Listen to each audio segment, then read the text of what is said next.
क्या मुसलमान भारत के लिए खतरा है? क्या इस देश के हिंदू खतरे में हैं? क्या मुसलमान सिर्फ अपने भाई बहनों से ही शादी करते हैं? मुसलमान एक से ज्यादा शादियां करते हैं? क्या मुसलमान लड़कियों को पढ़ाया नहीं जाता?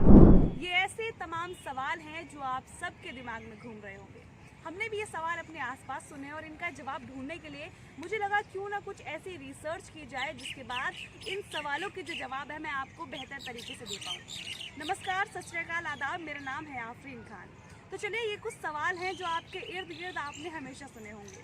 तो अब मुझे लगता है इन सवालों के जो जवाब है वो मैं आंकड़ों के साथ आपको दूंगी और फिर आप मुझे बताइएगा वीडियो के एंड में ये जो सवाल आपने सुने हैं, ये जो चीज़ें आपने सुनी है कि हिंदू खतरे में है, मुसलमानों की आबादी बढ़ने वाली है, मुस्लिम राज यहाँ पर होने वाला है, तो क्या इन बातों में कोई सच्चाई है भी या नहीं।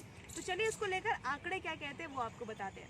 तो जैसा कि मैंने जिक्र किया था, पहला सवाल कि इस देश में क्या हिंदू खतरे में है, तो चलिए इस सवाल का जवाब आपको देते हैं सीधे तौर पे बिल्कुल भी नहीं। देखिए, कई लोगों का कहना होता है कि कई मुसलमानों के बहुत सारे बच्चे होते हैं, उन्होंने अपने आसपास देखा होता है कि किसी मुसलमान के 6, 7, 8 बच्चे हैं। लेकिन कई बार एक दो एग्जाम्पल्स देखकर हमें ये सेट नहीं कर लेना चाहिए अपने दिमाग में कि यही होता होगा। अब इसको लेकर आंकड़े क्या कहते हैं वो आपको बताती हूँ। कुछ लोग घर घर जाकर सर्वे करते हैं, नेशनल फैमिली हेल्थ सर्वे, इनका यही काम है, घर घर जाकर आंकड़े इकट्ठा करते हैं, सर्वे करते हैं।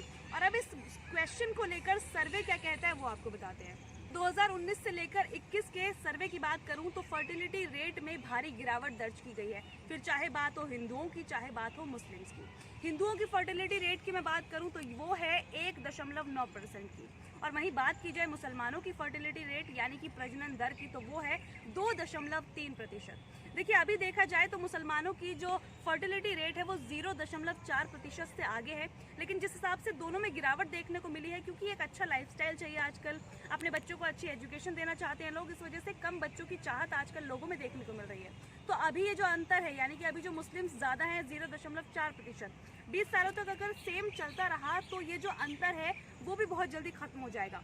तो मेरे ख्याल से अब ये सवाल आपके मन में नहीं होगा कि मुसलमान इस देश के लिए खतरा है या फिर भारत में कोई इस्लामिक राज होने वाला है, तो ऐसा कुछ भी नहीं होने वाला।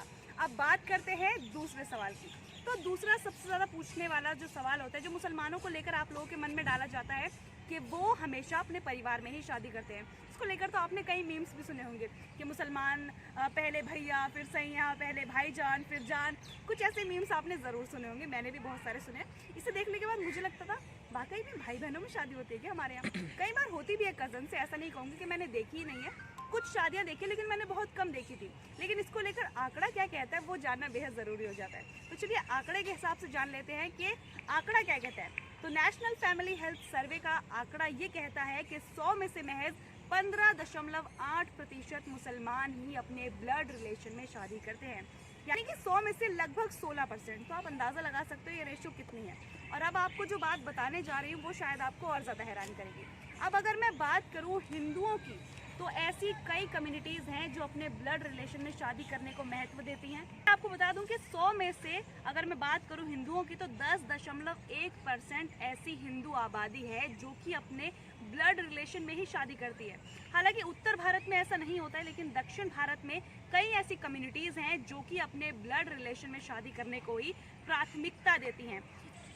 आपको बता दूं कि 100 में से 14.5% बौद्ध भी ऐसे हैं, यानी कि बौद्ध धर्म भी ऐसा है जो कि अपने ब्लड रिलेशन में शादी करने को प्राथमिकता देता है। इसके अलावा अगर मैं बात करूं क्रिश्चियंस की तो 11.9% क्रिश्चियंस भी अपने ब्लड रिलेशन में शादी करते हैं। तो मेरे ख्याल से ये बहुत बड़ा मिथ एक फैला दिया था कि मुसलमान ही भाई बहनों में शादी करते हैं। आंकड़ा जो कह रहा है वो आपके सामने है। चलिए, एक नेक्स्ट क्वेश्चन है जो कि बहुत ज़्यादा कॉमन है, मैंने भी सुना है और मुझे लगता भी था कि वाकई में ये होता होगा। सवाल ये है कि मुस्लिम लड़कियों की शादी 15 साल की एज में कर दी जाती है। अब मुझे लगता था ऐसा होगा भी, लेकिन मेरे ख्याल से ये पहले ज़माने की बात होगी, क्योंकि पहले ज़माने में चाहे कोई भी कम्युनिटी हो, जल्दी लड़कियों की शादी कर दिया करती थी। लेकिन अगर इसको लेकर नेशनल फैमिली हेल्थ सर्वे का आंकड़ा देखा जाए तो इसमें इस आंकड़े में, यानी कि इस जो बात है, ये क्वेश्चन है, यही ज़रा गलत हो रहा है। अगर मैं आंकड़े की बात करूं तो हिंदू लड़कियों की शादी होती है 18.7 साल की एक औसतन एज में। वहीं मुसलमान लड़कियों की भी जो एज है शादी की वो बिल्कुल सिमिलर है, यानी कि 18.7 ये औसतन एज है, इसी में लड़कियों की शादी होती है। यानी कि 15 साल में नहीं, 18 साल के बाद ही मुसलमान लड़कियों की शादी होती है। तो ये भी मेरे ख्याल से एक मिथ है। अब नेक्स्ट क्वेश्चन है कि मुसलमान अपनी लड़कियों को पढ़ाते नहीं हैं। वो उन्हें पढ़ने से रोकते हैं। अब इस बात में कितनी सच्चाई है, मैं फिर कहूँगी कि हवा हवा में बात करने से कोई फ़ायदा नहीं है। आंकड़ा जो कहता है वो आपको बताते हैं। देखिए, आंकड़ा कहता है कि एक मुसलमान लड़की 4.3 साल अपने जो है स्कूल में स्पेंड करती है। वहीं अगर मैं बात करूं मुस्लिम लड़के की, तो मुस्लिम लड़के 5.4 साल ही स्कूल में स्पेंड करते हैं। बात करूं हिंदू लड़कियों की, तो हिंदू लड़कियां 4.9 साल ही स्कूल में स्पेंड करती हैं। हिंदू लड़के 7.5 साल जो है स्कूल में स्पेंड करते हैं। तो दोनों कम्युनिटीज़ का जो रिकॉर्ड है निहायत ही वाहियात है। दोनों को अपने अपने बच्चों को पढ़ाई के लिए प्रमोट करना चाहिए, आगे भेजना चाहिए, क्योंकि पढ़ेगा इंडिया तभी तो बढ़ेगा इंडिया। तो चलिए नेक्स्ट सवाल की ओर बढ़ते हैं, और ये सवाल भी बहुत ज़्यादा पूछा जाता है। इवन इसके तो आपने मीम्स भी देखे होंगे। भाई बहन की शादी के बाद ये वाले मीम्स बहुत ज़्यादा देखने को मिलते हैं कि मुसलमान एक से ज़्यादा शादियाँ करते हैं। तो क्या अब इस बात में कोई सच्चाई है? क्या वाकई में मुसलमान 4 शादियाँ करते हैं? क्योंकि ऐसे मीम्स बहुत देखे होंगे आपने कि मुसलमानों की 4 बीवियाँ होती हैं, 4 शादियाँ होती हैं। तो चलिए इसको लेकर आंकड़ा क्या कहता है, फिर से आंकड़े की तरफ हम बढ़ेंगे। तो देखिए, 2006 में हुए सर्वे की मानी जाए तो फिर ये जो आंकड़ा है वो शायद आपको हैरान कर देगा। आंकड़ा कहता है कि 100 में से महज 2.5% मुसलमान ही ऐसे हैं जिनकी एक से ज़्यादा बीवियाँ देखी गई हैं। जी हाँ, आंकड़ा ये कहता है 100 में से मात्र 2.5%। और अब जो मैं आपको बताने जा रही हूँ शायद वो आपको और भी ज़्यादा हैरान करे। 100 में से 1.7% हिंदू भी ऐसे हैं जिनकी एक से ज़्यादा बीवियाँ पाई गई हैं। इसके अलावा 2.1% ईसाई यानी कि क्रिश्चियंस भी ऐसे हैं जिनकी एक से ज़्यादा बीवियाँ पाई गई हैं।